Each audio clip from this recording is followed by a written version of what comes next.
Good morning. Magandang umaga po sa inyo lahat. Just a quick discussion this morning. It's 9:46 a.m. July 5 and I'm doing this live. I just want to give a quick opinion about my realization about sa Gilas Pilipinas. Nangyari pong 2 games so far sa FIBA OQT kasi talagang this is it brings new meaning to me with basketball in Asia and Gilas Pilipinas na kayang-kaya pala natin ang mundo. Pwede naman pala tayo mag-compete, no? And I will admit to you a few things, no? Before the Gilas Pilipinas FIBA OQT, parang actually bago yan sabihin ko sa inyo, parang iniisip ko parang mga kalaban natin, mga Latvia, Georgia, sabi ko wala sigurong pag-asa tayo dito. Basta makadikit lang, pwede na. Pero there's a realization and I think halos lahat tayo naiisip natin ngayon. And tama pala mga fans. Tama rin pala ang ibang mga critics sa kanilang kumbaga wants and kumbaga yung kanilang pinupush sa ating Gilas Pilipinas. So pag-uusapan po natin yan in just a moment. I also wanted to let you know, I know that I haven't done any boxing live in a while. So tonight, I'm announcing that I'll be having a boxing topic tonight. And soon as well, I'll be scheduling an update on NBA transactions so far. So I've been posting a lot of NBA updates, trades, transaction, free agency. But I haven't done any live show on it. So just to catch up, I'll be scheduling one. And syempre, ang pinaka natin, mamaya medyo magiging mas emotional ako dito. But my question to you guys, sa mga nanonood ngayon, kayo ba sa nakita nyo pong pagkapanalo natin sa Gilas Pilipinas versus Latvia, kayo ba ay umaasa na ang Gilas Pilipinas ngayon ay makakuha ng ticket sa Olympics? So the question is, do you think now, after Gilas Pilipinas' performance against Latvia, which is impressive, and the performance against Georgia, that we can and we should expect to actually get a ticket to the Olympics? Let me know on the comment section. So before I start, I'll just do a 1-minute countdown so you guys could prepare, sit down, relax, and here comes the boom boom pow. Just 1-minute countdown. I'll be back.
Okay, magandang umaga po sa inyo lahat. Good morning. Nakita ko agad sa comment, parang may naiinis ka agad ha. Hindi naman sa nagdududa ako guys. Hindi ko alam, itong mga nagko-comment ba ito 100% supporter ba kayo ng Gilas Pilipinas miski nung natatalo na sila? And let me just explain to you why bago kayo mag-react dyan. Medyo kagad may mga galit-galitan kagad dyan sa comment section. Magandang umaga po sa inyo lahat. Congratulations po sa ating lahat. For me, no, bilang isang podcaster or vlogger or some would call analyst in a way sa sports, I have my share of criticism po sa lahat po ng mga bagay. Siyempre, hindi naman lagi maganda ang aking kayang sabihin or sinasabi po sa mga bagay-bagay. Pero pag may bagay po na maganda nangyari, I give flowers, no? And my style is to support the sport, and that's what I'm doing right now. But also, I gotta be honest with you. Syempre, kailangan ko rin maging honest sa'yo, sir. No? At yan po ang aking gagawin ngayon. Ako po ay aamin sa inyo kung ano po yung talagang nararamdaman ko before this. And wala naman pong masama na, we have a little bit of doubts because of the history of the Philippines, no? In the world stage. So, yun lang naman po ang aking pong gustong sabihin. So, bago natin simulan, i-shoutout ko lang na mabibilis po ang ating mga nagko-comment ngayon. Mabilis lamang po. Tapos, tuloy-tuloy na po tayo sa aking topic, no? Just wanted to share my sentiments on the few seconds at the game with Georgia. Nakakatawa yung nangyari doon sa last few seconds. And what happened to Montenegro, and who are the Asian teams na pumasok po sa semis? Team Cone and Brownlee, bakit ngayon ka lang? And the Kai Soto concern. And Gilas Pilipinas versus Brazil, expectations and schedules. Ayan po ang ating pag-uusapan ngayon. Shoutout muna tayo kay Dennis, kay Jefferson Dilig, kay Elmi Bachinela. Salamat po sa inyo na Joseph Espina. Salamat po, no? If you actually heard your name, may I request guys na share lang po natin itong ating live. At bigyan nyo naman ako ng konting comment dyan or like and share para mas marami pa pong makapanood po ng ating discussion. I promise to be as objective. Sometimes, of course, there will always be bias, but it is what it is. Joseph Espina, shout out from Malaysia. Just came from Singapore, so very beautiful place. I know we were planning to go to Malaysia. At alam ko maraming Malaysian dyan sa Singapore. Salamat Joseph Espina, Robert Francisco. Shoutout nga pala dun sa dalawa pong ating kaibigan na nakita po sa airport, sa Changi Airport. Parang nanonood siya sa podcast natin. Nakalimutan ko yung pangalan. Binigyan ko sila ng sticker. Isa taga Sikihor. Shoutout. Sana nanonood ka. Tsaka isa taga Cebu. So marami talaga mga Bisaya po tayong mga followers po dito sa Powcast Sports. ARGB Kel, bot-bot di natin masabi, boss, bakas babawi ang Latvia book. Yes sir, Romel, of course wala naman talaga, hindi naman talaga natin. But my job is to give you my opinion. No? Basahin ko lang itong mabilis. Shoutout bro kesa yes, kaya naman natin manalo. As long as we remain consistent sa mga outside shots natin, pinaka-importante yung defensive asset. Okay. Ganito guys, kasi pag sinimulan ko itong pagbabasa, medyo hindi ako matatapos. So I will give you my opinion first on the few things para nasa topic tayo. So kung nandiyan po kayo, kinig po muna kayo sa akin, and then mamaya-maya po magbabasa po ako ng mga comment. You can always react to it. Okay. So unang-una sa lahat, gusto ko muna sabihin na what a happy ending, funny and happy ending kahit talo. This is one of the few moments na pag natalo ka, masaya ka pa rin. And in fact, the reason why I say that is, of course, obviously, gusto pa nga ng kalaban na makatabla tayo no? Tinutulungan pa tayo ng kalaban na manalo or makatabla. 'Di ba si Goga Bidatse ipapalo pa yung slam dunk na yung free throw ni Newsam para makatabla ang Gilas Pilipinas. Biruin mo 'yon. Ayaw tayong matalo ng kalaban natin. So syempre sa mga hindi po nakakalam, the reason for that is they wanted to make sure that at least they have an overtime to maybe give themselves a chance na makahabol po or makalamang ng malaki, pero that's impossible. Eric Gomez, shoutout from Singapore. Ayan. So, yun ang nangyari. Nakakatawa lang, pero I think it's a strategy that's being used by some, especially pag may mga quotient system, ganun talaga. So kung hindi nyo pa napanood yun, kumakalat ngayon sa social media yung instance na yun. I also wanted to say, I'm quite surprised with this because yung mga tao before this game, we were looking at Montenegro as the parang pinakamahirap na makalaban, pero Montenegro is out of the semis. Could you believe that? Montenegro, Vucevic, di ba? Nandun siya. Out of the semis of the FIBA OQT. And that is confirmed. No? So, I mean, hindi na siguro tayo magugulat. Tinalo nga natin ng Latvia Bakit ganon natanggal ang Montenegro? So Brazil ang mga kalaban natin. In Cameroon pumasok. So iba talaga, no? Iba ang nangyayari ngayon. So there's kumbaga change in the world of basketball. Talagang everyone has a chance right now. Maybe it's that. No? Gusto ko lang sabihin, actually, Lebanon is also in the running as one of the two Asian teams na pasok po. No? Lebanon and Philippines Asian team na pasok. And I also wanted to say, Tim Cone and Brownlee. Sometimes naiisip ko, bakit ang late natin minsan umaksyon sa mga ganitong bagay. No? Tim Cone, ang tagal ng assistant coach. Bakit ngayon ka lang? Naiisip ko tuloy, bakit ngayon ka lang Brownlee? Si Brownlee, we already know that he's a candidate. Pero ngayon natin maiisip, no? Okay pala si Brownlee sa Pilipinas. Bakit ngayon lang? Tim Cone, okay pala. Bakit ngayon lang? So, I mean, because of the criticism, kasi ang mga tao dito sa atin, and then everywhere naman, may kanya-kanya tayong opinion. And of course, not everyone would love Tim Cone. Not everyone believes in him. Meron kasi mga tao dito sa atin na minsan we think highly of other people because of, previous accomplishments. Porket si Tim Cone hindi sanay sa international level, hindi niya nakaya. So, all I'm saying is that parang kaya pala, pwede pala kahit na yung Tim Cone sa PBA lang yung most of his experience, kaya naman pala. Brownlee, mid 35, kaya pa rin pala. Isipin mo yun, no? NBA player, wala tayong National Basketball Association player, pero tinatalo natin yung mga teams na may NBA player. Let me remind you of that. Tinalo natin yung number 6, yung Georgia. Actually, yung Georgia, kayang-kaya natin talunin yung Georgia.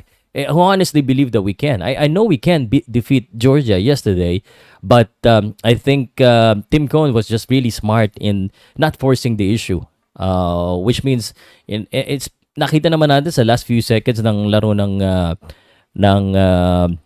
Philippines. They were not really trying to score, diba? They're not really trying to score because they know na hindi naman kailangan. And, the more important thing, I mean, it's important to win. And, of course, Coach Tim Cone, I know he wants to win the game every time. But at the same time, you got to be smart because you have a greater goal. What's the greater goal? To get a ticket to the Olympics. I know it's hard, but, that's the goal. So, you want to focus on the goals. So, yun ang masasabi ko. And, sa mga nagtatanong din po regarding Kai Soto update. So what we heard is that potentially pinapacheck po baka daw kasi may broken rib kasi nga medyo hindi maganda yung nangyari dun sa instance na yun, yung kay Kai Soto when he was trying to score a basket from the inside. Nasahod siya sa ilalim. So it's parang tinag team siya dun ng Georgia. So sa ilalim, in-undercut siya, tapos, pinatungan pa siya ng sento, si Goga ba yun? So, that hurt Kai Soto. Actually, Kai Soto was down for, maybe a good 2 minutes. More than a minute na nakahiga lang siya doon, that hindi siya nakabangon. So, that is a big concern. Big concern talaga yon para po sa atin because Kai Soto, lalo na ngayon, sa panahon ngayon na he has bloomed to be a very reliable center now. He's not even in his prime. Wala pa nga sa prime itong si Kai Soto, talaga namang nagbibigay na ng magandang performance para sa Gilas Pilipinas. Imagine mo after a few more years when he developed his yung physique. Kasi actually, lumaki na yan si Kai. Pero yung physique niya, lalaki pa yan at saka lalo na ayos yung kanyang strength and conditioning. Siguradong mas lalakas pa si Kai Soto. So, now this is a concern now for the Gilas Pilipinas moving forward. Because if I'm being honest with you, we beat Latvia 18 points si Kai Soto. Georgia, we could have beat Georgia easily siguro. And, I'm not just trying to brag about this because I believe na kaya natin talunin ng Georgia, lalo na kung nandiyan dyan si Kai Soto. Some of the guys last night, yung mga kausap natin, it was a blessing in disguise na nawala si Kai Soto. When I actually believe that as well. Kasi magaling sa adjustment si Coach Tim Conan. Sa tingin ko, pinaghandaan nila si Kai Soto. But at the same time, I always believe na mas malakas tayo pag kumpleto. So, there's nothing wrong about, the adjustments, but we need Kai Soto, especially when we go up in the semis, and we need our big guys. So imagine kung wala si Kai Soto, and this is a concern now moving forward in the semi, especially our target is to get a ticket to the Olympics. This is a concern na in hospital si Kai Soto, pinapacheck, and I don't think maglalabas ng balita for a few reasons. For this reason, I think if I'm the Gilas Pilipinas management, I would make it as a surprise for the opposing team. Para mapaisip sila kung anong gagawin nila. Nagigets niyo po ba yung parang saywar ng konti or a mental game? So Kai Soto, we don't know if he can play or not. We don't know how serious that injury was for Kai Soto. So he went to the hospital. So if I'm the other team, I would assume that this guy is not gonna play. This guy cannot play because he's injured. They would protect this guy. Tsaka may concern pa nga kasi syempre Kai Soto, nagtatrabaho yan. He has a dream to become an NBA player. So his management would certainly step in and make sure that Kai Soto is healthy, because we cannot sacrifice Kai Soto for Gilas para maglaro sa Gilas Pilipinas. Excuse me for a second. Yes, baby.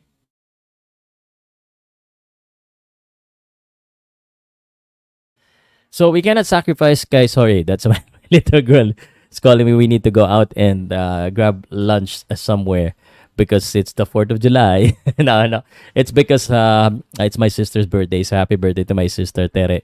We're going to Pasig and grab lunch somewhere. But so all I'm saying, guys, is that Kai Soto, that news would not be coming out for the sake of, kaya parang advantage din natin yan eh. So parang itago natin yung barahan natin. But I'm sure alam na ng group yan kung clear o hindi. Pwedeng naman, mas maganda pag hindi clear, wala masyado. Pero kahit na negative yung x-ray or positive, it's possible na may mga precaution yan eh. So the concern is, posible bang na marami siyang minutes? Kaya niya ba ng maraming minutes?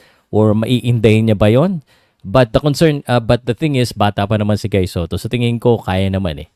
Tingin ko kaya. Mas maganda kung kayanin ni Kai Soto. So that's just the concern. Now, I want to go to my last few thing, which is Gilas Pilipinas versus Brazil. So sa mga nagtatanong po, this is just a quick discussion to you guys to share my feeling about Gilas Pilipinas. Gilas Pilipinas versus Brazil is gonna happen 8:30 p.m. Tomorrow, Saturday night, Philippine time. Okay? So tomorrow po, Saturday night, 8:30 p.m., we will do a watch party kwentuhan only. Wag po kayong magalit kung hindi ko kayang magpalabas ng live dito because, I'm a podcaster. I do discussions only and an analysis of the game, even though it's not that great. But I wanted to share to you my passion. Yun yung passion ko eh, to talk about and to support and sometimes to criticize, but as objectively as we can. So, Saturday night, let me confirm nag-comment kasi kala niya linggo pa. So, i-confirm ko ngayon, the double check ko. But I already saw dun sa website mismo ng FIBA. But let me just check real quick. Kasi sa Google ko, automatic lumalabas yung schedule eh. Yeah, that's tomorrow, 8:30 p.m. Brazil semifinals. Watch out for that. My expectations on this one, because of what happened with Latvia and Georgia, and again, ito yung inaamin ko. Inaamin ko na, my dream was a little bit low. I wanted to win, but makadikit lang tayo. Sabi ko, hindi na ako mag-asam ng manalo. But because of what we did to Latvia, and I think the potential of winning against Georgia, now I believe that we can compete against Brazil. Although, those are European teams, this is an American team, South American team, yung Brazil. I believe now that we can compete.